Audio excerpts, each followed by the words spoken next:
Okay, it is turn 29, and development on the Xibalban front. This looks familiar. Atlantis is here again with Basalt Kings, again geared, again against a subset at least of the Xibalban army, but this time there is a difference. This time, they're using Flame Shield. Fire Shield, rather. Which means all of these Xibalban units with their short-length weapons and all the Scorpions and all the Beast Bats are going to burn themselves to death. This was the obvious change for Atlantis to make. It's the obvious change in scripting, and suddenly, just like that, the Xibalban armies melt on contact with them. Now, they still do some damage, but getting through all that regen and 34 prot is just a little too much for them. So, as a result, Xibalba loses 21 of their big beast bats, 3 of their sacred scorpions, half their shades, their sun guides, their guards, and 21 of 24 Xibalban scorpions. They don't lose any mages, but they lose most of the chaff they send out with those mages. Mages weren't really doing anything. It didn't, well, not much of note anyway. And the Basalt Kings take no damage. So for now, Xibalba is under siege, but I can't see any sign of an Atlantean army coming in to actually besiege it. There's some living pillars, the heavily armoured, high encumbrance sacreds from Atlantis in their capital, but that's not really what you want to go to if you want siege strength, you know? Other than that, small raiding and manoeuvring on the Sauromatian front. Sauromatia raided back 2 provinces, no one really lost anything there, and Agartha came up and picked up a province on the coast, using their ancient stone hurlers as their force. The main army remains in Calum. Beyond that, what have we got? Berytos knocking Atlantis off Uzur-Drazgran, so the Basalt King that was there appears to have moved to here, to Province 19, and Berytos breaks the siege, which means they can recruit again in Uzur-Drazgran. Other than that, not a huge amount of difference. It'll have a few resources there. I think the main thing they're after there is actually summons, not constructs, but, you know, they'll get one more mage out. Berytos' capital being the other province that is not currently under siege, obviously less heavily defended, so this is the one that is more vulnerable, you would think, to attack. And this is Pangaea moving in to take their share of Sauromatian territory. So, one raiding party down here, which ambushes an Inari that was moving through the front, so that's a mage picked off for nothing. And over here, Lombaria, which is a fort with a 1 Astral Pearl site, is besieged and breached, so you can bet that they will assault that next turn. Pangaea likes stealing forts from other people. It's expensive for them to make their own forts. They can't make particularly good forts. They have to grow them in forests, so when you can steal CP bonus fortifications that other people have built in plains, it's kind of a win for Pangaea. Something in common between the Pangaean nations and also nations like Asphodel, Oceania, those that can't really build great forts and kind of want to steal them from others. Other than that, what have we got? Relay pinching a province off Sauromatia. So this is the opportunism at the edges that we were expecting. He just needs to be careful that he doesn't move in too far and end up copping the Sauromatian lancers in 183 to the face. So moving to 169 or 190 would actually be risky. If you had scouts in this situation, you'd stick here. What you really want to happen is you want Yomi or Agartha or Pangaea to destroy the Sauromatian army first and then pinch off the provinces that you can. Because slave guardians aren't going to go particularly far, even with 4 slave mages in support, assuming they're even something useful like water elemental summoners. What else? Independence took a province from Atlantis, and Independence took a province from Helheim. Oh, and it's a 3-gem province. Unfortunate. And a province that was providing resources to the capital. They won't be happy about either of those, but sending in a Basalt King should clear that well enough, I would think. The Lobster Claws, 20 damage maybe, but you're talking about 30 prot super combatants. You can clear that. Or you can use an army if you have to, but they'd probably prefer to use, I mean, they're using SCs for everything else, so they may as well use it for that. No real signs of imminent clashes in this war. As long as the Ormish army is on their own fort, they can be sure they won't get ambushed, like they'll just get pushed inside the walls. And they can always hide if they need to be absolutely sure. Tavi archers, and it looks like both Relay and Nakoni have forces facing Berytos itself, but neither is strong enough, you would expect, to move in against the PD and any patrolling Berytian mages, especially as long as air elementals might be involved. So, for the moment, just a little bit of dancing on the Sauromatia front. An unfortunate loss there for Xibalba, which means their capital remains under siege, and I imagine now will probably remain under siege for some time. It'll take a while for them to get... Well, it comes down to what people are willing to trade them, but they no longer have the counter for the Basalt Kings easily. They're going to need to get magic, which is hard to research when you just have a capital and you're under siege. You have a small lab core in that case. Or they're going to need counter thugs, which means items. So, let's see how they do going forward. I'm going to race along to turn 30 and see how this war against Sauromatia tracks, because at the moment it looks like three combatants, of whom 2 are major, Agartha and Pangea, with Relay trying to pinch some land off to the side. Let's go to turn 30. Okay, it is turn 30 and the attacks are coming in from all angles for Sauromatia. In order, Pangea stormed Lombaria, which had 6 Inaria Spirit Guide and a Warrior Sorceress, 8 mages inside, plus 5 War Elephants. As a result, they lost 20 White Centaurs as part of the storming. This is a fair number of Sacreds to lose, but they've wiped out 8 mages, and importantly, they've secured a fort, they've secured a gem, 72 extra income, they've seized a strategic position from their opponent. I think overall, despite the losses, they're probably going to be happy with that. Even with the sacred losses. So that force can now fan out and start taking this serious band of forested territory along here, all of which will be very good for Pangea. Pangea would love to get those extra forests under their control. Also creates a little bit more security around this throne, other than the fact that Helheim, that's right, everyone remember Helheim, the clear game leader playing a really powerful nation? Yeah, they're just sitting there, which is something that continues to bother me as an observer as I watch this game. Relay pinched... Remember how I was saying last turn, Relay should probably just be careful as long as Sauromatia's armies are involved? No, they split up, they divided their force in the face of the enemy and did not get punished for it. They've seized Trackless Waste and they've sieged Lama. That's more than 100 income worth of provinces that they just managed to pinch. At the same time, Agartha left Calum, they advanced. Instead of dealing with all these raiders back here, it looks like, they've just taken their main army, they've gone straight to Cradle of Life, and they're like, my throne now. It is a decent throne, it's adept to the Iron Order. They probably destroyed a fort that was under construction, I imagine. So EU5 Ulm memes, probably going to claim that throne, or they could push straight onto Latian and try and secure it. Agartha is at its best when it's sieging, so maybe they'll go that way. In terms of the counter-raiding game, though, Sauromatia re-raided, well, took back 144, but then down here, in the mountains of Evernite, we saw an interesting confrontation. Now, remember, the Oiripata, once they're blessed and everything, with their invulnerability, they will be like 30-odd prot, mega high defense sacreds. So Agartha's brought ancient stone hurlers with just a little bit of protection, and their gig is that they throw 28 damage blunt boulders with 5 ammunition. Boulders don't care about your defense skill. Boulders at 28 damage really don't care about your protection. Big rock, smack lady on raptor. Now, the Oiripata have lances.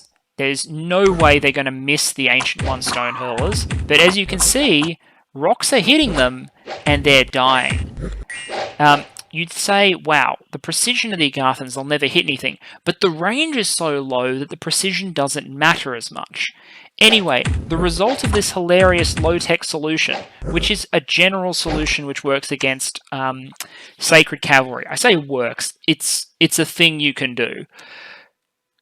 For the loss of 7 stone hurlers, so 40 gold, recruit anywhere sacred, they killed a mage worth 180 gold, and for Oiripata, cap only 45 gold sacreds, and defended a province.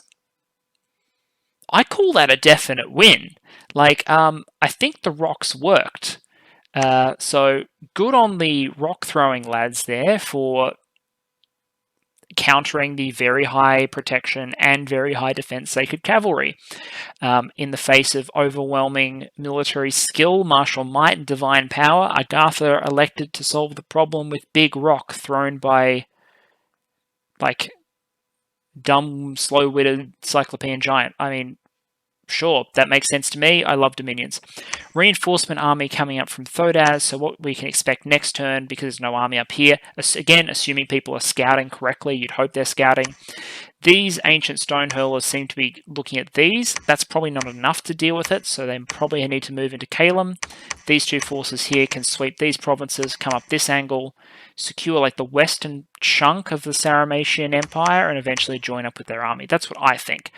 But the real change this turn is it looks like Yomi has come in. Just 3 Dione and a supporting posse of Oni took Dunster, took its Windspire. It's up at 56 unrest because Yomi's Oni ruin everything so far as order goes. So it looks like Yomi is now in the race. There are Sauromatian troops, there are relay troops, everyone's nearby, but Yomi's decided to try and, I suppose, vulture what they can in this scenario. Yomi's already really quite large. They're comparable to the other big guys, which is Makoni and Helheim at this point. So they're spread out, they're large. They'll be starting to get Oni generation happening because their dominion will be spreading out at this point. Still not sure their economy is going to be great, but they're getting enough of these small little dudes that they could support Dione and actually push. They may also be... I'm not sure if they're in talks with everyone else. I'll try and check that. But this is a decent opportunistic move, and they're one of the people I won't blame for not doing something about Helheim because they don't border Helheim, so they get a pass on not attacking Helheim. It's the Pangeas of the world that I'm more like, oh, someone needs to deal with that down there. And this was the big one I wanted to look at as well. So, big fight between Berytos and Makoni. This is a huge amount of Berytian troops and a solid core of mages with gems up against a relatively small, primarily mercenary and Giganti army. And what we see straight away is that the positioning of the Gigantes is designed so that air elementals have a few places to land, only to be surrounded and poked to death. He's tried to protect his mages from air elementals. In some cases it's worked, in others the bodyguards aren't quite there. But, see, a Frostbrand with a 40 damage Frostbrand's going to wreck air elementals, and ordinary Gigantes with 14 attack skill or more, and a high magic damage weapon will chew through elemental eventually. Then the main line strikes, and here the numbers are going to tell for the Berytians, along with the flaming javelins, which are a good move, and some fire elementals, lots of magic support from this side of the field against, well, Makoni just brings elite troops with armor and staying power, as well as mercenaries who they can send to die because GC plays Battle Brothers. Anyway, this is the result. Now, trust me, so if you're like me, you looked at this first off and said, oh, ouch, Makoni, because you see the bigger number and you see they lost a province. Barely any PD though, so that's not really a loss. But let's look closer. Of the losses that Makoni suffered, 55 of 136 were mercenaries. Another 25 were Helot Peltasts. Of the good stuff, there was 40 Gigantes, which is a fair number. Berytos, meanwhile, lost 24 capital-only sacreds, who are about the same price. So they lost fewer, but theirs are much, much, much harder for them to replace right now. They lost 82 of their line infantry. About half their existing infantry corps is gone, and 6 of their 10 Seirim. They also lost a Brazen Bull, which is their multi-hero. Plus they spent gems. I don't think this is a bad engagement for Makoni. It's not a winning engagement. It's not the engagement you go into battle thinking, I want this, this is how I'll win the war. But if you're just trying to verdun someone until you win, fighting these battles with someone who has 2 provinces left while you are a major power with the highest, well, not the highest, I think the second highest income in the game, great research, good gem income. If you're a leader in all those categories and you're fighting someone who has 2 provinces and these are the battles you come out with, once you extract the Macemen and realize and remember how important the Colossi warriors are, and how irreplaceable all the infantry is, I think that's actually a win for Makoni. Saw this. That's the Agarthan army moving out. Yomi attacked. Atlantis attacked Independence but was defeated. That's really odd. I think he routed after everything died. Presumably he'll take it next turn with the scout. Sauromatia attacked Agartha and won. We saw the Stone Hurlers. We saw the Basalt King go... No, we didn't see that. Basalt King went back onto Uzur-Jazran. Pangaea attacked Sauromatia and won. We saw that one. So, the Sauromatia conflict is now got 4 powers involved. 1, 2, 3, 4 versus 1. I'm not sure Sauromatia is long for this world, but let's see about a valiant defense. Now, if Hinnom or Helheim came in to the rear of one of their opponents, maybe something would happen. But no one can roll in on Yomi. Not really. So Yomi at least will be able to start shuttling, but I'm not seeing all these Oni shuttle down yet, so maybe he's not intending for that to be a total war. Anyway, that's happening. Berytos is defending itself, but its capital itself is under siege. I didn't show this one because it was just a PD battle. The secondary army down south has put Berytos under siege. The victory in Summer Bay is great, but this super combatant put Uzur-Jazran under siege, which means this turn for Berytos, 0 production and 0 income. There is no income that can trace to a fort, so you don't get this 95 from Summer Bay, which means that army just cost them a bunch of gold that they did not get the gold to replace. It's unfortunate, which is why, again, I say, if you're Makoni and you're taking engagements like that, if you're fighting someone with 2 provinces, eventually that strategy is going to pay off, you're going to win. So this war, I think, is also winding down. That was turn 30. Let's go 31. Okay, it's turn 31, and at last, it looks like there was a bridge too far for Relay. They came forward onto this fort province of Sauromatia. They brought, basically, it looks like ungemmed mages. Now, these are all Water 3 randoms, so you've got to think these were Water Elemental Summoners who don't currently have Water Gems, which is a problem. And a big line of spear dudes that take a cavalry charge, and you think that all is going to be well, and then the arrows rain down, and the elephants go to work. The elephants then rout, but the horse archers continue.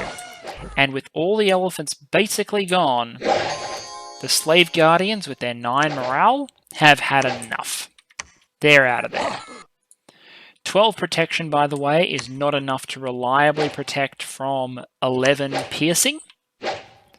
With enough arrows going down range, and there's a lot of arrows going down range from all those horse archers, that's all she wrote. So, total casualty count there. 4 of the 8 war elephants, so 400 gold worth of elephants, for 800 gold worth of 800 and something gold worth of troops and a couple of slave mages.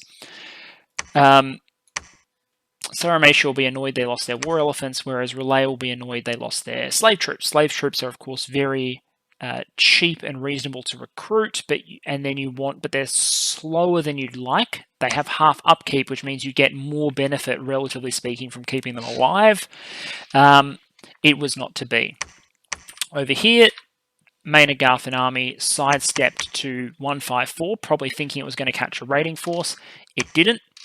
But EU5 all memes did in fact claim the Iron Throne. So Agartha's got this throne, they're still on Calum itself, they've got this forest, but now they've got this ring of Sauromatian raiders around them. And the raiding fights were a bit of a mixed bag. Agartha consolidated its secondary forces to the Obsidian Waste, which makes sense. It's a 4-gem province. You want it, so now they can come up here. Here, the Agartha attacked Sauromatia, and you're like, why did these ancient stone hurlers not counter the Oiripata? There's only 2 of them. Well, the problem is the PD's barbarians. And barbarians, with their 24 slashing and being infantry, they're a decent counter. So they got in close to the ancient stone hurlers and they killed them. Now, if luck had gone the other way, the Boulders might have hit the barbarians and they might have gone. So it's a hit or a miss strategy. I'm a little bit... If you're Agartha, you'd be a little bit sad that didn't work. There is a universe in which that definitely with different RNG worked, but barbarians in general are a good Ancient One counter. Sauromatia raided the PD here. Because the PD has nothing in it, this is why you need to check your PD type. There's nothing in this PD type that can kill Oiripata. So they got 2 of 6 on a reasonable sized PD dump, and then over here, Herp Derp Rock Throwing Core, totally struck again. 4 of 6 Oiripata. Dead, but again, they benefit from having the PD. This is the flip side. This time they have the PD. The PD can screen for the stone hurlers, so they have time to throw their big rocks at the fancy skilled ladies on their dinosaurs. Sauromatia up north. Clear scout. Cleared some scouts. This is the main Sauromatian army in their capital. Yomi consolidated 240 Oni in the province of Dunster, which means they are now up to 94 unrest. There are 3 Dioni here, including the Herald of the Oni Tide, and down here, Mockery of Peace, the Dioni, raided a province, seizing this Graveyard of the Damned. I'm sure Yomi is really sad they have 2 more death gems. Pangea raiding with some werewolves and some wolves. It's decent. But their armies have not really surged into the forest as yet. They've claimed 221 for some time. I'm just waiting for them to advance and start seizing these provinces. It might be that they're worried that the army from Sauromatia will catch them, but I think that's unlikely. And that basically wraps up that conflict over there. If we look at, we're scanning for any evidence of the other battles. This is Ulm knocking Atlantis out of its occupied territory. They lose some units doing it, but they do wipe out the PD. A testament to how good. Actually, a testament to just friendly fire. Yeah, this is friendly fire. This is axe warriors throwing axes into the backs of other units and them dying. Atlantis barely got any kills. I was going to say if Atlantis has really good troops, but they had no troops here. This is just, yeah, that's some friendly fire by some Ulmish axe warriors that don't know when to not throw axes. Berytos killed one of the 2 Basalt Kings on their capital for no loss. So for whoever's got their whiteboard out there keeping track of Basalt King deaths, we haven't had one die on Xibalba for a moment. They're just chilling there. But one did get lost in Uzur-Yazran. Speaking of Xibalba, you're like, well, nothing's happening in Xibalba, so what is there to possibly talk about?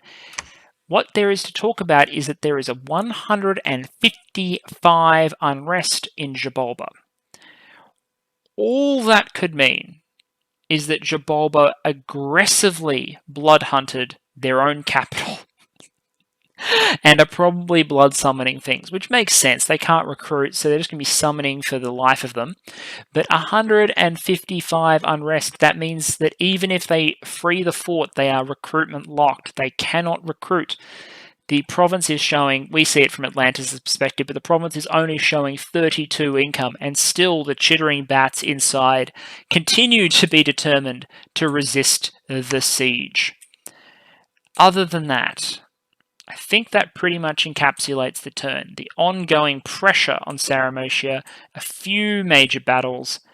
Berytos itself remains under siege. The army in Summer Bay retreated, and Makoni reclaimed the province, so Uzur-Yazran is now defended once more, presumably to ward off the Ulmish force and just ensure they have at least one fort open and earning income so that they can earn something at least, although I don't think Uzur-Yazran's 34 income is going to sustain them particularly well.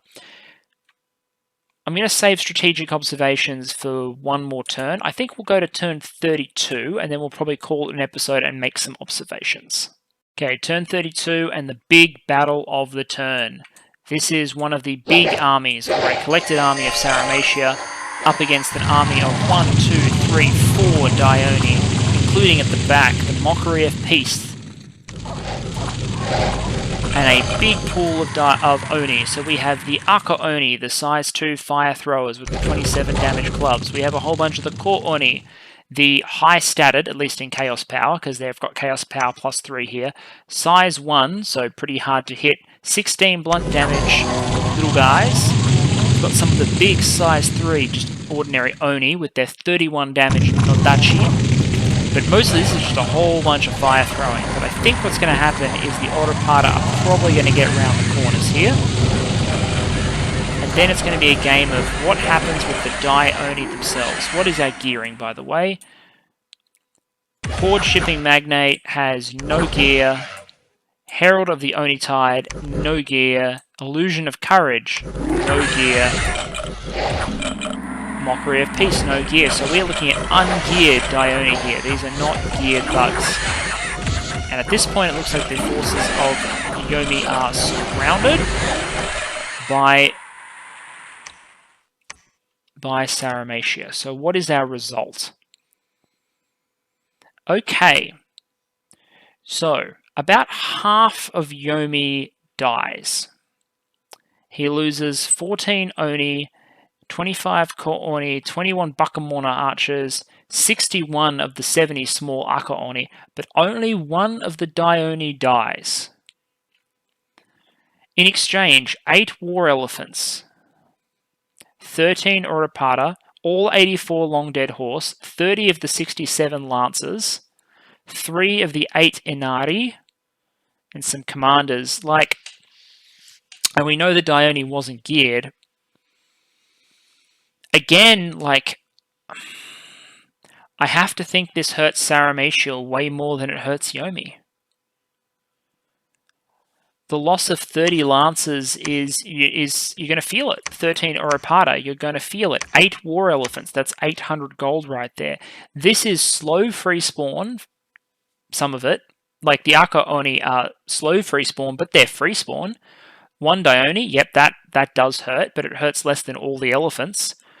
The Bakamona archers are cheap as chips, and Sauromatia is not in a position to to replace these losses readily. So Sauromatia's army has been heavily attrited. It's now these two forces here defending the capital. I would be very surprised if they try and press into Yomi. Yomi still has troops, they've retreated. The Dione are there where they've retreated. Yeah, huge Dione here, huge Dione there. This raiding force is probably not long for that world. Meanwhile, Pangaea has taken, another province over here, another province over here. Still haven't raided these forests, though. They seem to be almost focused on, cutting a line across here, maybe to limit the gains by other powers, possibly. Agartha, meanwhile, retook this province, accepts a raid here, so there's a deep behind enemy lines raid going on here. Eventually, this force will get surrounded, but for the moment, it's causing great annoyance. So we've got a few little Sauromatian raiding forces, but the overall territory of Sauromatia has reduced. Interestingly, the place where most Sauromatian territory still exists is where I would have thought Pangaea would run over them. I would have thought Pangaea would have run over all this by now, but they haven't. The biggest gain so far has been by Agartha, with secondary gains by Relay. Relay, by the way, has pulled their troops back and caught an Sauromatian raiding party. Killed some Oiripata. There's no retreat from this province. So, they all died anyway. So they killed everything, a warrior sorceress and 2 sacreds for the loss of 2 slave guardians. They just would have mobbed them and harassed them down. So there we are. Sauromatia bleeding, another victim of now a Yomi that switched from using primarily Dione to an army that is increasingly leaning on its free spawn. If we quickly check that, turn me off. Yeah, so Yomi lost, you can see Yomi losses that turn, but Sauromatia's losses hurt more. And the reason Yomi's curve doesn't look as extreme is because Yomi is generating, I imagine, more troops as well. Who's really scaling up? That's Makoni ramping their army back up.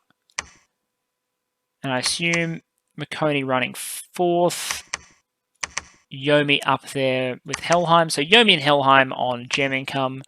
On research, it's all relay, followed by Ulm. Helheim's up there. Yomi will not be up there. Makoni. Okay, Makoni. Gems we saw. Income, it's Makoni, followed by Helheim. Like, it's the same people across the board. Then Helheim. That'll be relay. Yep, okay. And in terms of sheer size, it's Helheim, then it will be Yomi, then it'll be Makoni. Clear 3 superpowers, because you see them popping up in field after field after field. Moving on to the other conflicts, let's just check for signs of anything else. No, I'm not seeing signs of any other conflict. I'm going to click through these quickly so you can see them, but we've talked through how the fronts overall progressed. Oh, Atlantis did reclaim an Indy province. Good.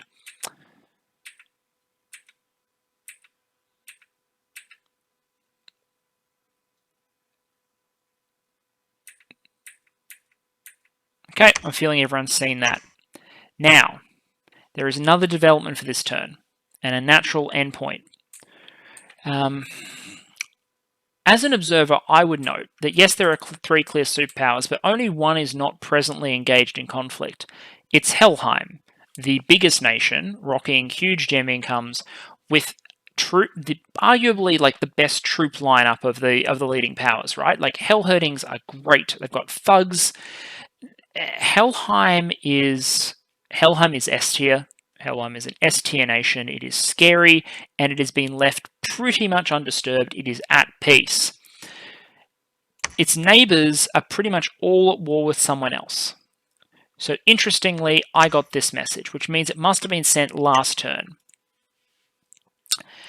Attack orders can be issued on turn 32 to land on turn 33. Helheim is ending their nap with Hinnom, which means you can bet that Helheim has already infiltrated Hinnom. So Hinnom's pacifist run, small little compact Hinnom, who is Helheim's only neighbour who is also at peace, is soon to be attacked by the blob. If nothing happens, if Helheim is able to eat Hinnom, the blob is probably getting pretty unstoppable. Like, the snowball is really going to take off. So the rest of the world better hope that Hinnom is in a position to resist for some time, or that these neighbours get their wars finished soon so that they can intervene in order to prevent this becoming mega Helheim. This is a good diplomatic move from Helheim, because Hinnom is the neutral power, therefore the one who's most likely to backstab him if he attacks anyone else. And because everyone else is busy, they're unlikely to stop, pull out of their conflicts, battle that inertia, come out and save Hinnom. So it's a sensible step in a diplomatic sense. I do wonder from a matchup perspective if it's the right one, because Helheim is really well configured for slaughtering mass armies and thugging against people. So I can imagine them doing really well against Makoni. I can even imagine them punching it out with Pangaea. I can imagine them ripping through Ulm. But against a Hinnom that is probably going to, they'll have their troop line. Hinnom's troops are going to get slaughtered. But SCing Melkarts are a decent counter for, thugging elves. And truly SCing Melkarts are a decent counter to Hellherdings. So we'll see how this goes. It's an interesting development. Everyone on the map will soon be at war. Every single power will be at war. Attack orders will be coming in imminently. The Sauromatian conflict still has some life left in it because Sauromatia still has a primary army, but I think it's pretty clear they're going to lose. Xibalba has 156 unrest and is still at siege. Berytos has 1 real province, Uzrud-Yazran. They've moved their army to 19 with the intention of liberating their capital. We'll see if Ulm gambles that they will move to the capital, in which case all might actually move and besiege Uzrid Yazran. Either way, Berytos is fighting hard. They've got magic, they've got good units, they've got some summons, they've got some sacreds, they've got good tools to defeat their opponents. Their opponents can't field as deadly a force. All and Makoni just aren't as dangerous in terms of what they're bringing. But their opponents have empires. Their opponents can keep shoveling more mages and men to the front, all the while Berytos' economy is slowly strangled to death. That's the war. I'll take any bets on how it goes next, in particular taking bets on how the Helheim-Hinnom war goes. Otherwise, I'll see you next turn.